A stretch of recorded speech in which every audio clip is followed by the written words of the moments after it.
Hello, this is Steve Ramona, your host for Doing Business with a Servant's Heart. I want to thank our sponsors, Infone, and with Infone, you can place your business on everybody's cell phone, turn their business into a web app, and with a click of a button, they'll have access to you 24/7. And also Pantheon.fm. Have you ever thought about monetizing and taking your podcast to the next level? Well, Pantheon can do that. Let us show you how.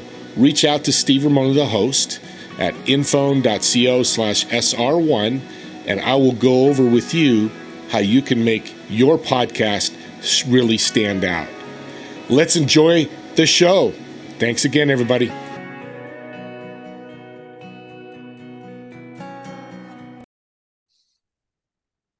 Welcome, everyone, to Doing Business with a Servant's Heart. This is your host, Steve Ramona, and I am fired up. I've met my guest a few years ago at a networking event. We've stayed connected. What I talk about serving, we probably didn't connect for a year. We've reconnected. She's now going to be a guest on my show, but she's going to talk about life in such a different way. You need to listen to this because I've learned so much through this year talking to her. You're going to learn a lot today too. Ellen, welcome to the show. Thanks, Steve. Awesome to be here. We're finally going to podcast and not just talk. Yes, exactly. This is good. They're going to learn something. I love it. Let's talk surrender. We just, in the green room, we were talking about surrendering and what people are doing, 40s, 50s, 60s. Oof. Talk about that.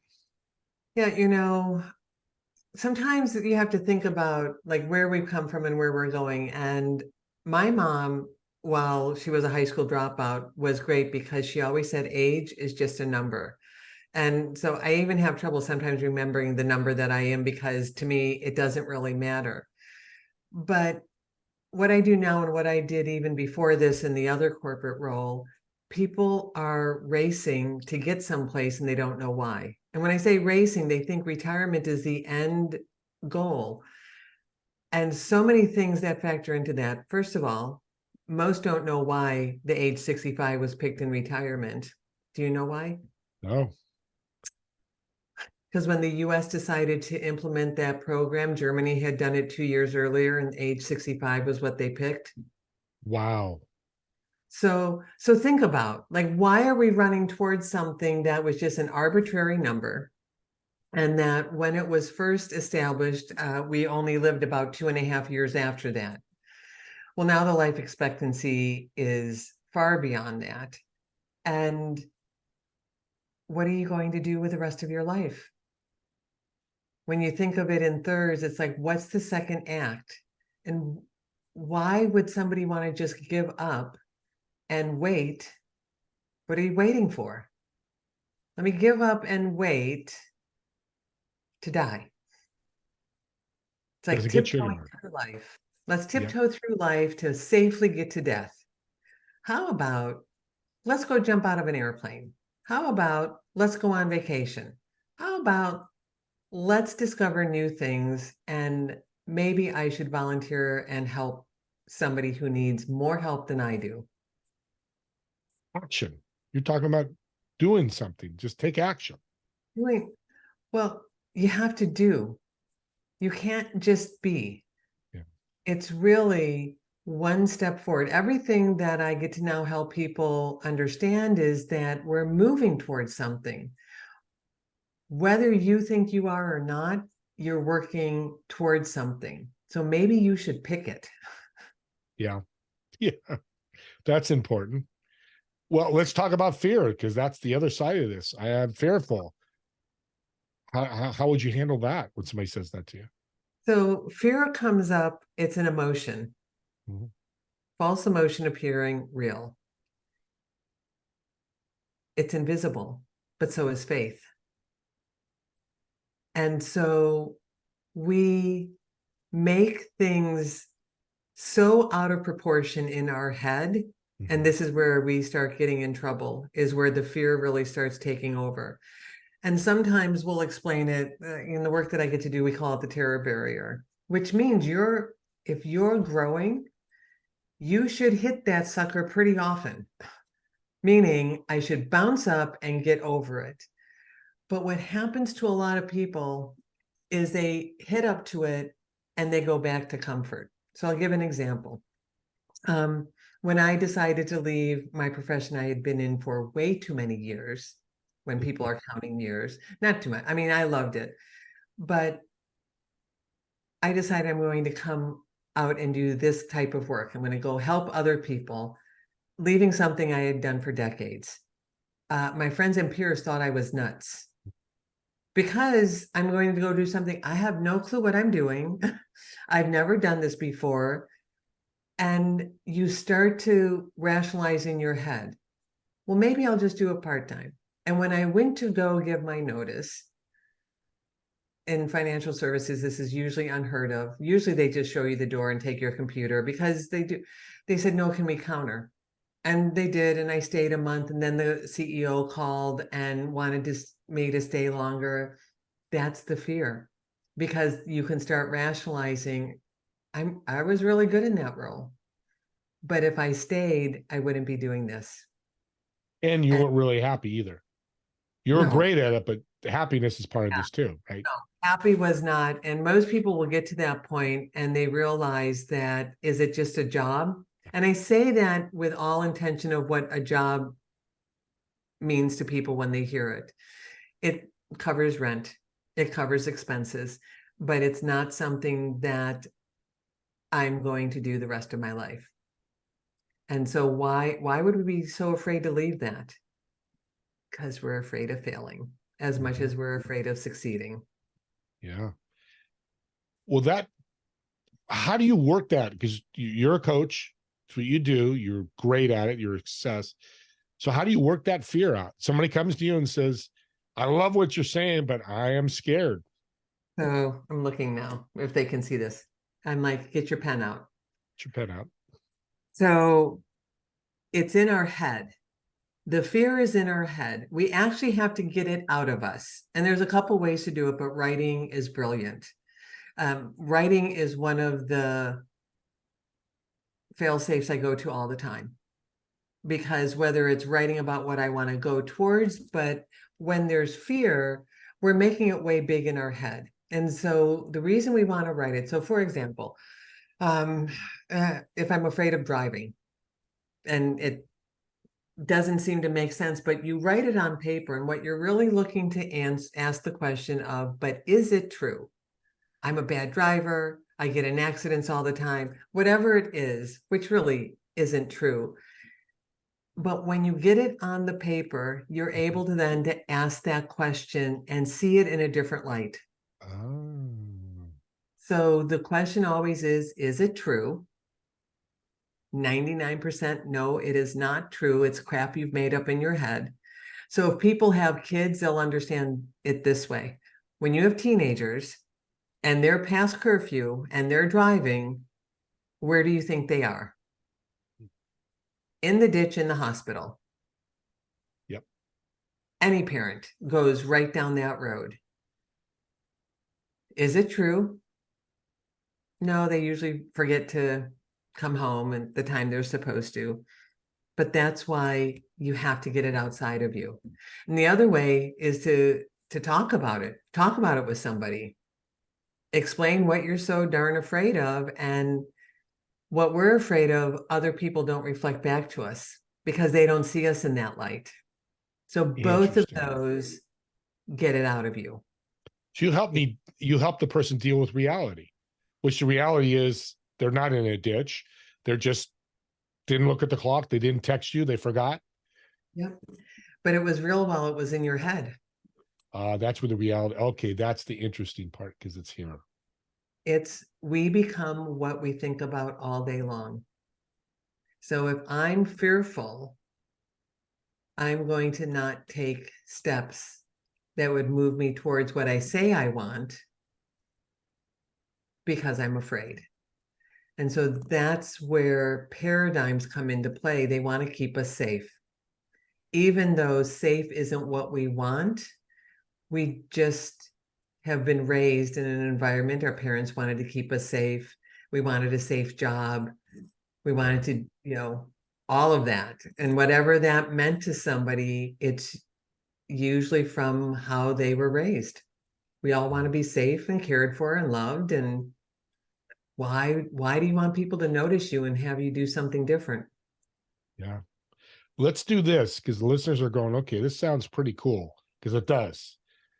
Tell us the story of somebody you worked with to help with these paradigms, these fears, and flip them and how successful they became, whatever that is. Oh, God, well, it's Any or different for, what? and Yeah. I think that's what I want people to understand. So I always try to give some lighthearted ones that seem not to be a fear, but to that person it is. So I'll give two examples. One was my very first client, very dear friend of mine, took a flying leap on me and thought, I'll work with her. I've known her for 20 years, so I knew all the dirt, but Yeah. um, looked successful from the outside, in financial services, highly successful, a mess on the inside. And what was so interesting is that her mess was more about organizational. How do I work with my clients? Why don't they keep appointments? I can't get them to do the meetings when I want them to. And so from the outside, a person on the outside is like, well, but this is what you do. You tell them at the end of the quarter to set the next meeting for the next quarter. And if they don't get a time on the calendar when they leave, they might not have one the next time. Mhm.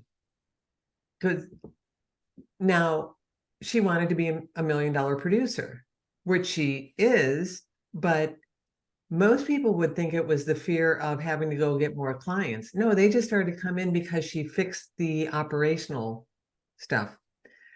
So I always like to have ones where we hear money and people get twisted up about money.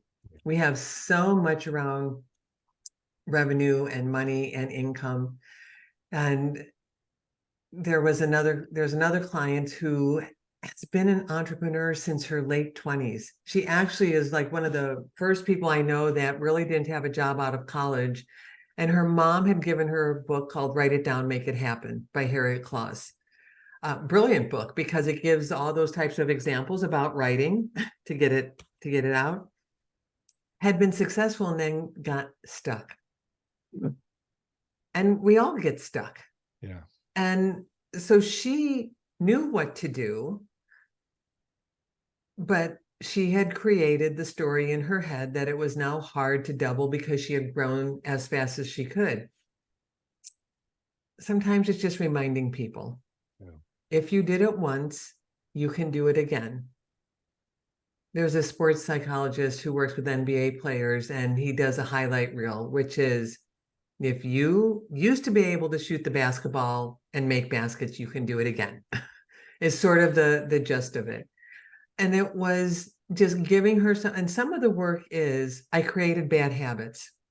So I created bad habits that I wasn't as disciplined as I was when I first started, because when I first started, I had a new car, a new home, all these obligations. We become complacent, and that's not a great place to be. And Mm. sometimes it's just when I get to have a conversation, it's like they have that spark of realization going, I probably can do better because if I did it, I can. Honestly, she doubled, doubled, doubled. Wow. It's unbelievable. I mean, I'm just like, sometimes you got to like light a fire under them Yeah. and like, but you know what? She was raised by a single mom. Her mom lives with her. She has a daughter that she's teaching can be anything you want to be. She wanted her husband to be able to go do the work he wanted to do without feeling obligated. It's like, I tell people, we're like rocket fuel. It's we just kind of like, you got to like point them in the right direction, give them the work. They do the work. They do the work, They have to. Yeah. but they get to see where they're heading to. So having that destination in their head, but it was the aha moment, and she doubled, doubled, doubled just from an aha moment. If I'm making simplify, it was more than that, but Yeah. Yes. But well, think about this. Right awareness meets the right coach with the right process. that she believed in and had the faith in. She had, like, look, if the listeners can see, like, all the books behind me, she was the same. She had all of them. The challenge when people have all the books is they have knowledge, but they don't know how to implement. Yeah. Yeah. I've read Think and Grow Rich 20 times, but there's still not a lot of increase. They don't know how to do it. They've read No, it, but they haven't figured it. They don't understand it. no. They read it. There's a big difference. Yeah. Yeah. And it's interesting how you put all those variables in. And that's why you can't, or any coach or me or whoever, can't work with everybody because all those variables have to fall in place, which happened with her. Yeah. And that's a good thing because they have to do all the work. They have to do the work. And here's what's interesting, because I will talk to some people and they go, oh, I can't do the work. I'm like, but you want $1 million. Okay, so you think it's going to fall out of the sky. But and they have to get to that point. They understand. The understanding comes from, there's a goal that you're working on, whether you think you are or not. So for the ones that say, I don't want to do the work, that's their goal. They don't. Okay. I Their goal mean, is I don't want to do the work. I am where I'm at. I don't want to do it. I'm happy. Well, they're not happy. They're just no, there. they're there, and then it's hard. They don't understand why other people are having success. And that took me a while to get to that realization, because I hired, we talked about this, but I worked with Bob Proctor long before The Secret came out. But that first time I hired him, I was like, oh, okay, pass the test, did that. Years later, it was like, wait a second. If it worked once, what have I been doing all these years without being really clear with what I was doing? It takes us, all our journeys are a journey, but it's also why I know I get to help the people I do, is because they just want to know how other people are doing it. And they start to notice, wait a second, there's below average, average, above average. And I had this conversation yesterday and it doesn't matter what industry, because here's what's interesting. They'll go, oh, it's tough finding clients. I'm like, everybody says that. He's like, no, you don't understand. I go, I don't care if you sell a product or a service, everyone says that. And no matter the industry, below average, average, far exceeding. Where would you like to be? Far exceeding. Yeah. All But day. if you're saying it's hard, guess what? Below. It's hard, so hard. How are they finding clients? They want to know, or they want to know the magic marketing. Yeah. They Like, want the quick way out. quick. And I've learned I used to worry about upsetting people, especially about the marketing, and coming from the industry I did. I said, it doesn't matter, because it's like, should I do this one or that one or the next magic thing that comes along? And the real answer is, it doesn't matter. Which one do you like? Because the one you like, you're going to put your whole effort behind because you like doing it. And then you have to shore up your belief and faith, which is invisible, that it will work and not give up. Faith is the substance of things hoped for and the evidence of things not seen. And that leads to indecision, which we won't get into because I got other things we want to cover, which leads to indecision, which leads to stale and all that. Well, let's do a shout out because we're running out a little bit of time here. People have learned a lot. My notes are filling up here. I know listeners you have. How can they find you? Do a shout out. How they can connect with you. So find me on LinkedIn, Ellen Tyler Business Coaching. It's pretty easy. I named it after myself. That's the main place I hang out, is on LinkedIn, because I work with business people. The rest of them, I'm there, but I don't check in that often. And honestly, they can drop me an email. I have a website, Ellen Tyler Coaching. They can email me at ellen@ellentylercoaching.com. Pretty easy to find. I like that. So I'm going to add fuel to the fire here. I'm going to add destination. Mm-hmm. So listeners, the first 5 people that reach out to Ellen, because coaches have coaches. So if you're a coach, you need coach, hire Ellen. If you're a business person, I've had coaches, you've had coaches, and you're a coach. Yeah. So the first 5 people are going to get a $20 Amazon gift card from me. All Nice. you have to do is tell Ellen about the podcast. You listen to our podcast, mention my name, and I'll send you $20. I sent 3 out this week already. I'm Awesome. glad to do that. Yeah, I mean, it's money and all that, but it's energy. If it makes you make that decision to go over the top, to talk to, to Ellen, big things are happening, because I think people do is they don't make the decision. I want to, I'm not. They walk away and they have Be that end curious. goal. Be curious. Yeah. I love having conversations. It's the best thing ever. Yeah. You can learn so much. And Look, I she, learn from the best of the best. I tell people exactly what I do. I will tell them every single step that I do. But we need somebody who's been there before to take us by the hand and tell us it's going to be okay when the wheels fall off the bus and we crash and burn and we've got to get back up, because it happens. It's life. just for That's it. accountability. Yep. Yep. And that's the thing, that nobody can do stuff alone. It takes a No. village, and part of that village has to be a coach or an advisor, or whatever title you want to give somebody that can keep you going to what you said at the very beginning, to an end goal that's powerful, not just, I'm going to retire and my life's over. I'm going to Yep. keep changing the world. I'm going to make an impact. Look, when Bob Proctor was in the movie The Secret, and there's a whole host of stories, and they should ask me about that story because it's well worth the call about that one. He wanted coaching to be available and accessible to everyone, not presidents and CEOs who are paying 100,000. And don't get me wrong, they should. But this is because we all need help, and we all need to work with somebody who has the toolbox.